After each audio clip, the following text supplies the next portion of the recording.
All right, welcome to it, everybody. And it's with a heavy heart that we say goodbye to the Songbird herself, Christine McVie. She passed away at age 79, and I heard the news 48 hours ago, about 20 minutes before I left for work that day. So it was a rough one. I mean, I had to, kind of pretend I was okay at work. And, Christine McVie and all the members of Fleetwood Mac, however major, and she's one of the most major.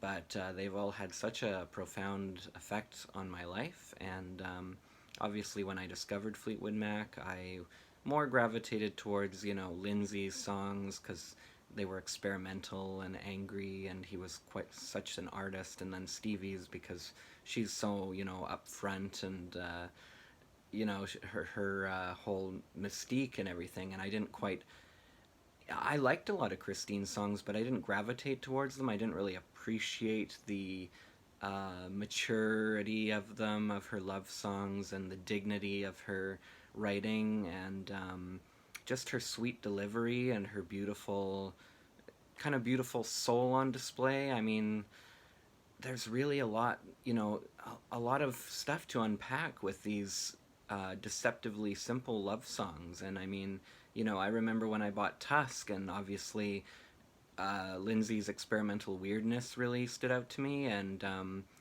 songs like Sarah by Stevie Nicks and Sisters of the Moon, and later on when I became a more patient person, Beautiful Child, I was like blown away. But then it was like the Christine songs. I mean, I liked Brown Eyes right off the bat, but when I was a teenager, I definitely didn't like Never Forget as much as the rest of the album, or Never Make Me Cry, or Honey High. And her people.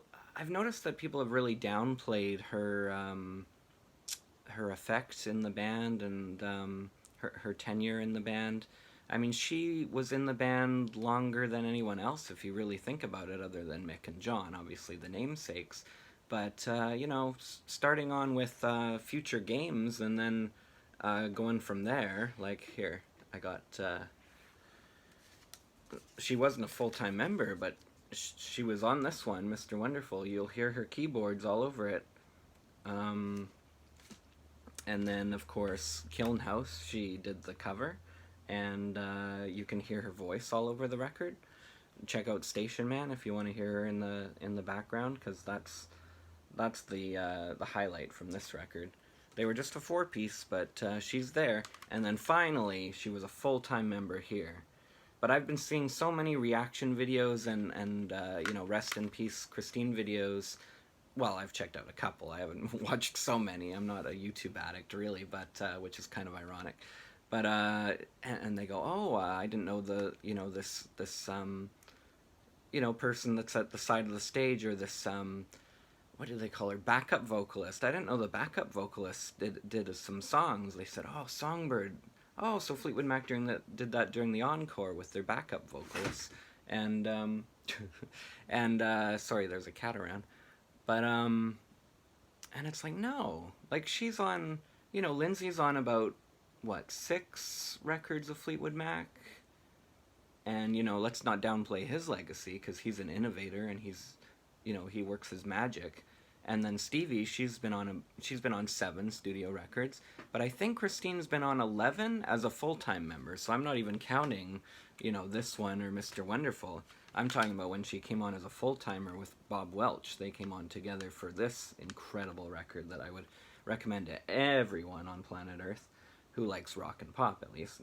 I wouldn't recommend it to people that don't like music, but I mean, even with her debut here, Morning Rain and Show Me a Smile, like, they're beautiful. And, she was no novice. She did Chicken Shack already, and, they had a lot of acclaim and popularity in the UK.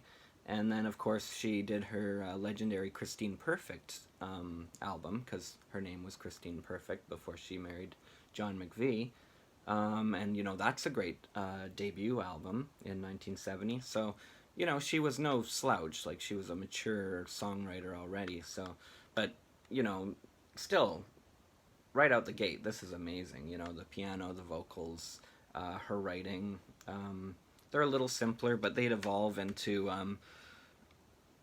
they're simpler, but they're beautiful. Let's get that straight. And then Bare Trees, of course, and Penguin. You know, her songwriting would evolve, and I think because she only has two or three songs on those records, they get it downplayed a little bit too, and they're incredible. Like just cherry pick the Christine songs off the Fleetwood Mac records, and you can intersperse that with the.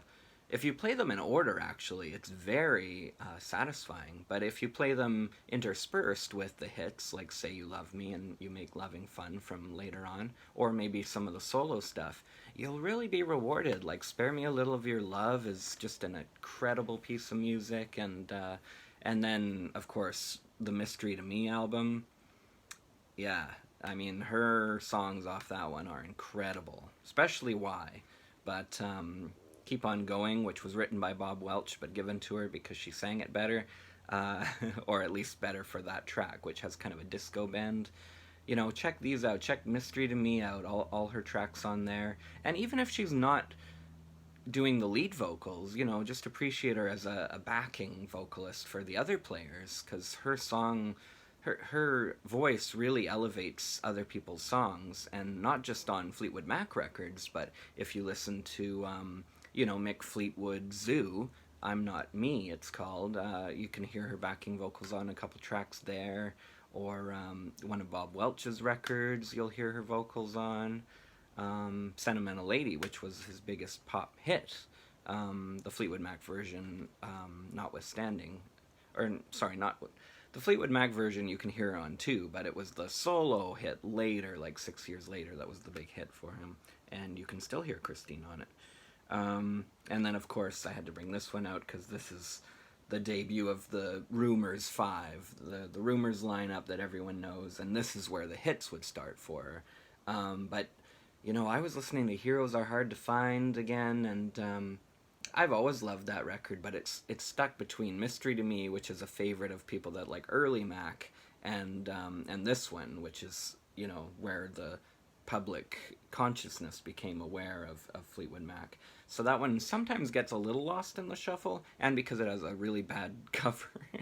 But I mean, it's just as good as Mystery to Me. I might even like it better than this, but these are all amazing records, and obviously we've heard Say You Love Me hundreds of times, probably, but I never liked Sugar Daddy when I was a teenager, and I kind of appreciated it, which is good because also when I was a teenager I didn't like Oh Daddy that much from the Rumors album, and then in my 20s I started to figure out, what it actually meant, and, kind of appreciate it on another level, and her songs on Tusk are, I mean, she has such a dignity about her, and those songs are generally more quiet, except for her co-lead with Lindsay on Think About Me. But her songs are very tender and downplayed, but there's just a certain dignity to them, and a maturity that was beyond her years, and she just sings in such a sweet, beautiful way, but I think she kind of gets downplayed because it's like, oh, she's the simple love song writer, and then she backs Lindsay and Stevie. And again, it's that backing musician thing that was kind of bugging me. People are doing reactions to Songbird, and thankfully they're noticing its beauty. At least I think they are. Some reaction channels seem to be faking it, I swear, for the views, of course. They're like, oh, yeah, that touched me, and it's like... And then they start talking about it, and it's like, I don't think it really did. But that's, I digress.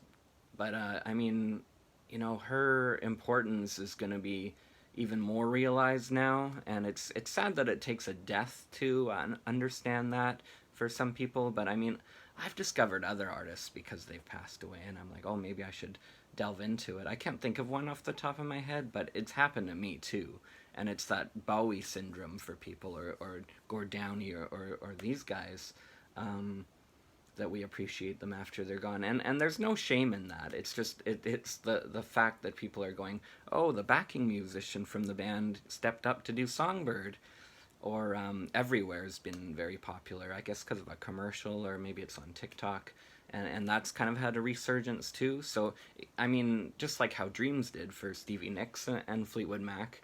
The lighting rig's falling over.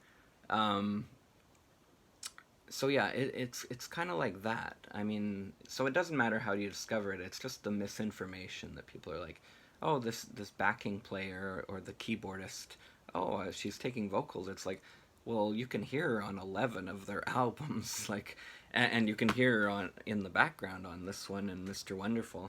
I'll spare you the cover again. I won't hold it up a second time. And I remember I did a video on this when it was announced, like before it came out, and I intended to do a review on it, and I never got around to it, like most things. And I mean, I've been missing in action for a long time, and I apologize about that. But I mean, I would recommend people listen to this if you want to hear some stuff outside of the Mac that she did. It doesn't cover the 1970 album at all, but it's remixed versions of some of the songs off her really nice 1984 album. I would really recommend that to people if they want to hear some solo stuff from her. And also the third official solo record, which came out I think in '04 in the meantime. And songs like Friend, I mean, I always appreciated that one as like a simple little pop tune, but the remix on here really kind of heightens certain aspects of that song. I'm still not a huge In the Meantime fan. I do prefer legendary Christine Perfect from 1970, which is very bluesy, just to warn people. It's kind of more Etta James expired, inspired, and the '84 one has that kind of pop sheen, so it's kind of like Mirage in a way. So know what you're getting into, but for me, you can't really go wrong with her solo stuff. Even if you do like In the Meantime, it's a little bit sleepy for me, but if you suss out her solo material or her collab record with Lindsay or the Fleetwood Mac stuff, it's all good. And like I said, she was wise beyond her years. I think in another video of mine I called her the Earth Mother of Fleetwood Mac. I probably read that in a book or something and kind of decided to put that into my knowledge of her. But like Stevie Nicks, I think like that was her best friend. That was her crutch. And Stevie did have her kind of little entourage, especially as she became very popular. So she could have some women on the road, because it would be tough to be a woman on the road with a rock band of guys and a lot of managers that are guys and A&R people bugging you and blah blah blah. So I mean, Christine was kind of, even when they were all high as kites on cocaine, like in the late '70s and early '80s, she still seemed like a voice of reason for the band. And I mean, yeah, I mean, she'll be missed so much. And I think I've just exclusively been listening to Christine the last couple days. So it's been nice to revisit. I mean, but it kind of makes you so sad at the same time.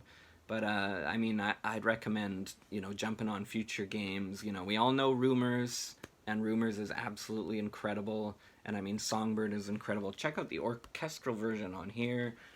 Check out this collection. Check out future games. Watch her on the dance. See that the songwriting was always split, in thirds. And Tusk kind of proves that. But yeah, like she's not the backing musician. She kind of grounded the group, and she was on ever since that second record, Mr. Wonderful. You can hear her on keyboards, and she was an official member ever since the what is it now, fifth record.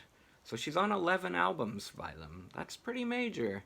And yeah, like she says in her own song, never forget. Never forget the legendary Christine McVie, the beautiful Songbird. Thank you so much for watching, and the next video won't be a down or rest in peace video. But having said that, I mean, rest in paradise, Christine McVie.